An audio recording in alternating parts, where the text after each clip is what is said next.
Emergency room stories when everyday objects go wild. Hey everybody, Don here. You know how much I love a good story, and let me tell you, these ones are doozies. We're talking about those everyday things, you know, the stuff you find just lying around the house, toothpicks, rubber bands, that rogue sock that's always disappearing in the dryer, and how these totally normal objects can land you in the ER. We've got super glue fails, microwave mishaps, and stories that'll make you say, wait, they did what? Get ready to laugh, cringe, and maybe even learn a thing or two about what not to do with a jar of Nutella. Alright, let's kick things off with a classic, the old hand stuck in the Nutella jar situation. Picture this, our protagonist, let's call him Steve, is home alone, craving some Nutella. He's polished off almost the whole jar, but there are still a few glorious spoonfuls left clinging to the sides. Steve decides to forego the spoon and go in for the kill with his whole hand. But as he's maneuvering his hand around, he realizes he's stuck. The jar's too narrow, his hand's too big, and the Nutella's not letting go. Defeated, he calls for help, and next thing you know, he's in the ER, explaining to a very amused doctor how he got his hand trapped in a jar of Nutella. The moral of the story? Just use a spoon, Steve. Okay, my friends, buckle up for this one. It involves fake nails, superglue, and a whole lot of regret. Our leading lady in this saga, let's call her Deb, is getting ready for a big night out. She's got her outfit picked out, her hair did, and now it's time for the finishing touch. Fake nails. As she's carefully applying a drop of superglue to a fake nail, she gets a little distracted. Maybe she sneezed, maybe her phone rang, maybe she saw a spider. We'll never know for sure, but whatever the reason, in a moment of unfortunate timing, Deb blinks. And not just any blink, folks. A full-on eye-squeezing, eyelash-fluttering blink. Right onto the glue-covered fake nail. Yep, you guessed it. The fake nail attaches itself directly to Deb's eyelid.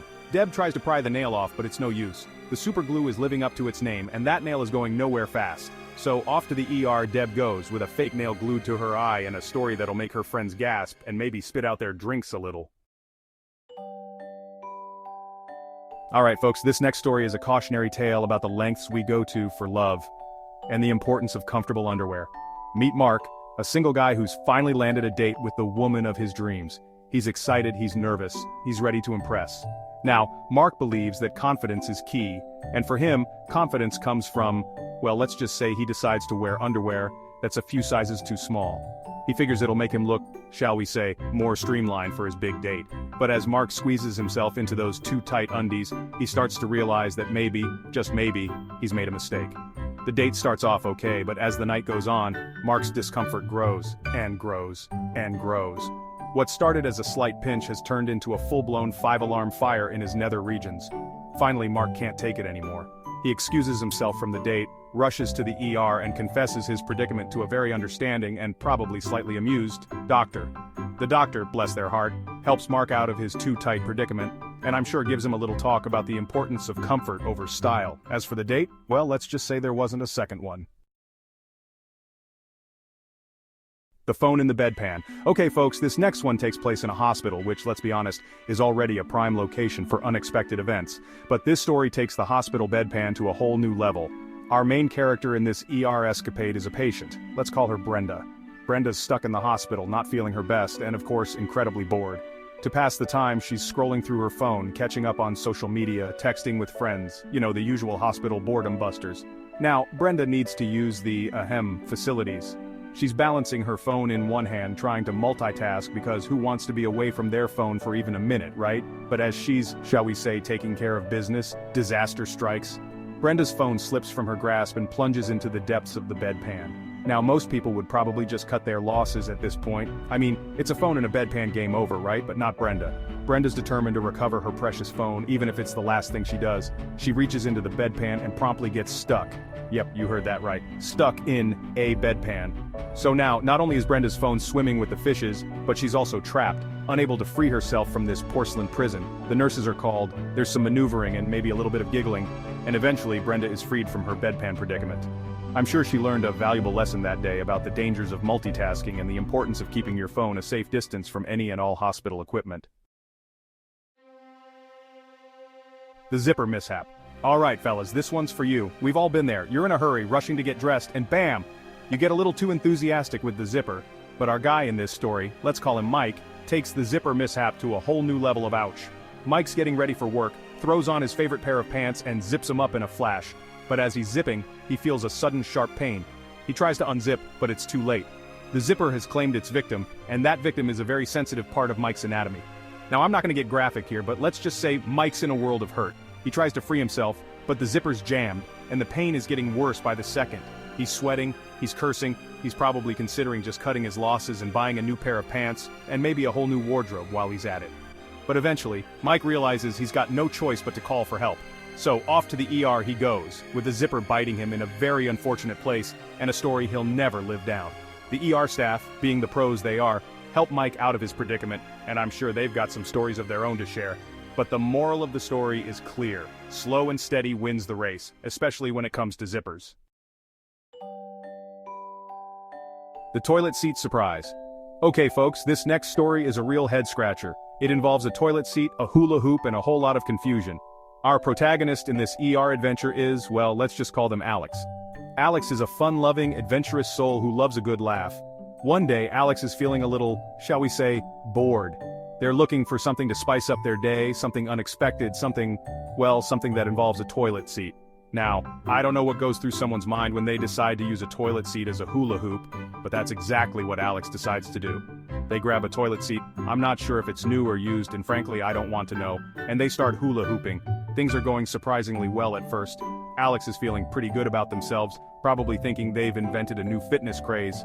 But then, disaster strikes. The toilet seat, which is not designed for such vigorous activity, decides to fight back. It wedges itself firmly around Alex's waist, refusing to budge. Alex tries to wiggle free, but the toilet seat is stuck fast. They're trapped, humiliated, and probably starting to regret their life choices. Eventually, Alex realizes they're going to need some professional help to get out of this one.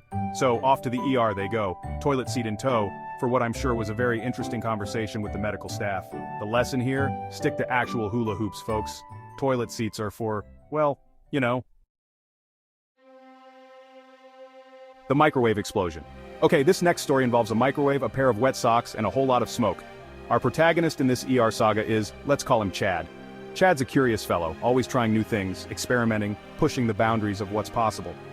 One day Chad finds himself with a problem. He's got a pair of soaking wet socks and he needs them dry, like yesterday. Now most people would just hang their socks up to dry. But Chad's not like most people. He sees a microwave, he sees wet socks, and he thinks, I wonder what would happen if, yeah, you can see where this is going. Chad throws caution to the wind, tosses his soggy socks in the microwave and hits start. Now I don't need to tell you that microwaves and wet cotton are not exactly a match made in heaven. But Chad's about to learn that lesson the hard way. The microwave starts humming, the socks start steaming, and then, boom! The microwave explodes in a shower of sparks and smoke. Chad's covered in soot, his socks are probably incinerated, and his ears are ringing from the blast.